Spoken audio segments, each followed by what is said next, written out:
अस्सलाम वालेकुम, मैं हूं लियाकत राजपर। दोस्तों, आज घोटकी डिस्ट्रिक्ट की सियासत पर गुफ्तगू होगी।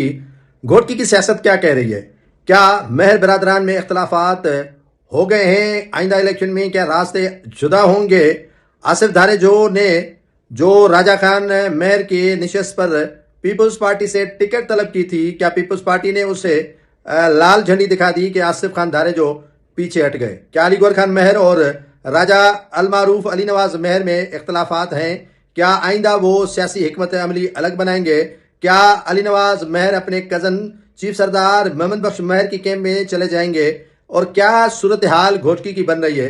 क्या इसी दौरान घोटकी जिले के किसी हलके से अली हसन जरदारी साहब या उनके बेटे निशस्त पर पीपल्स पार्टी के टिकट पर जो है वो मुकाबला करेंगे? क्या हो रहा है घोटकी की सियासत में?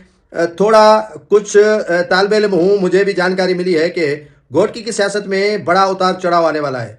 कुछ रोज कबल सरदार मोहम्मद बख्श महर के कजन अली नवाज खान महर के करीबी साथी की फ्लोर मिल पर छापा मारा गया था और एंटी करप्शन की जानिब से उन्हें गिरफ्तार किया गया। अली नवाज महर को काफ़ी ख्वाहिश थी कि उन्हें वजारत में उनका नाम शामिल किया जाए, लेकिन नाम आते आते उनका कट जाता है या नाम शामिल नहीं होता है, वो जो है वो रह जाते हैं।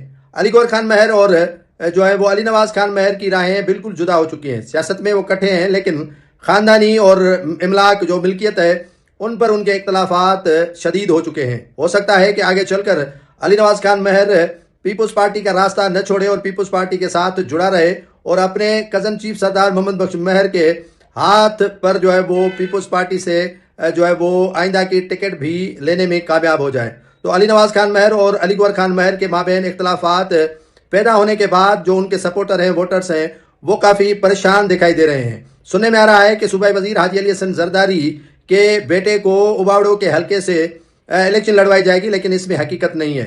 हाजी अली हसन जरदारी कोडीजी हो, खैरपुर हो, नारो हो, फैजगंज हो या जो भी इलाके हैं, टंडोलिहार हो गया, सिजावल हो गया, ठट्टा हो गया और उसके अलावा जामशोरो दादू हो गया, काफ़ी ऐसे इलाके हैं, ठुल जैकबाबाद हो गया, वहां पर तरक्याती काम तो भरपूर तरीके के साथ करवा रहे हैं। लेकिन क्या हर जगह से हाजी अली हसन जरदारी या उनके बेटे जो है वो इलेक्शन लड़ेंगे? तो वहां पाकिस्तान पीपल्स पार्टी वाले उम्मीदवार क्या करेंगे? तो ऐसी बात है नहीं, लेकिन तरक्याती काम सारी सिंध के अंदर हाजी अली हसन जरदारी ने दिल खोल कर करवाए हैं। वो हल्का उनका हो न हो, लेकिन जहां उन्होंने जरूरत महसूस की तो वहां तरक्याती काम करवाए। ये तो बात हो गई हाजी अली हसन की कि वो डहरकी से नहीं लड़ेंगे, उबावड़ो से नहीं लड़ेंगे और उबावड़ो से वही उम्मीदवार इलेक्शन लड़ेंगे जो पीपल्स पार्टी के 2024 में थे। पिताफी हो गया, शहरियार शर हो गया, यहाँ जो है वो उबावड़ो से जो है वो काफ़ी उम्मीदवार जिसमें जो है मेहताब डहर भी शामिल हो गया, या जो है वो यहाँ लगारी नादर अकमल लगारी हो गए। तो वो इलेक्शन हो सकता है कि इसी हल्के से पीपल्स पार्टी के टिकट पर लड़ेंगे या उनको टिकट मिलेगी जो हार गए थे इसी दोनों हल्कों से, बारी खान पिताफी और सरदार शहरियार खान शर। तो आइंदा अली गौहर खान महर की सियासत कहाँ खड़ी रहेगी और वो पीपल्स पार्टी का यकीनन साथ नहीं देंगे। वो मौके की तलाश में है कि वो आने वाले दिनों में मौका तलाश करके पीपल्स पार्टी से राहें जुदा कर लें और पीपल्स पार्टी से राहें जुदा करने के बाद वो अपनी सियासी हिकमत अमली बना लेंगे। जो है वो धारेजो बरादरान के भांजे आसिफ खान धारेजो ने कोशिश की थी कि वो घोटकी के इसी हल्के PS गालबन 24 है या 22 है, उसी से राजा खान महर की जगह पर उनको टिकट दिया जाए तो इलेक्शन में पीपल्स पार्टी की टिकट पर वो लड़ेंगे। लेकिन उन्हें भी लाल झंडी दिखाई गई है कि ये हल्का आपको किसी सूरत में नहीं दिया जाएगा।